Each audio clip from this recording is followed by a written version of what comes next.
Once you have traveled, the voyage never ends, but is played over and over again in the quietest chambers. The mind can never break from the journey. I grew up in a very large family that loved to travel. We took a trip once a year, and my dad planned when I was 10 years old for us to go to Disney World. Little did I know when he planned this trip that it would be the most memorable of all my childhood trips because it involved my most embarrassing moment as a child. Most 10-year-olds are a little reserved and quiet and shy, but I was the exact opposite as a child. I was super quirky.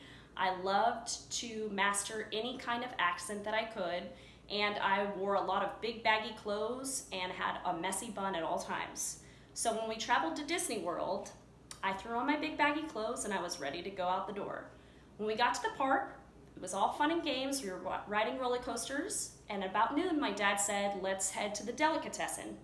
It was one of the places where you walk up a line, order at the counter, put all your food on the tray, and go to the table. I went up to the line and, like I would at the time, ordered in my English accent. The lady gave a slight giggle, I put all my food on the tray, and I walked away.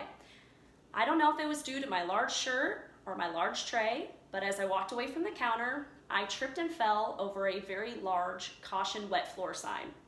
My food flew all over the place, all over me, and I face planted and belly flopped onto the ground. To make matters worse, when I got up, I didn't just clean myself up and walk out. I, in an English accent, stood up and said, "My bloody foot, it's bleeding." And then I waited 5 seconds, and to make it worse, I said, "The pain, the agony," of course in an English accent, and I had hand gestures to go with those phrases. Then I proceeded to cry. My dad came and picked me up and ran me out of the delicatessen, and I will never forget what he said to me that day. He said, "What did you learn?"